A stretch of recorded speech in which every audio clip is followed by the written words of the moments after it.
दगा फटका केला।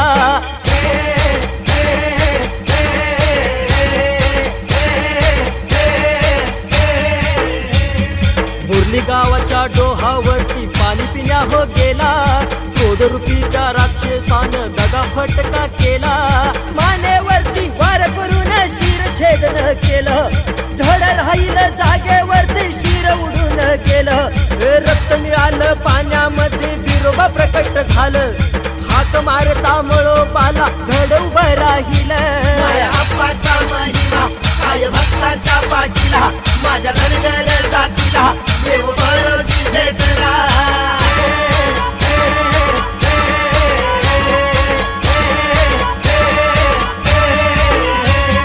उभं राहता धड देवानं चमत्कार हो केला।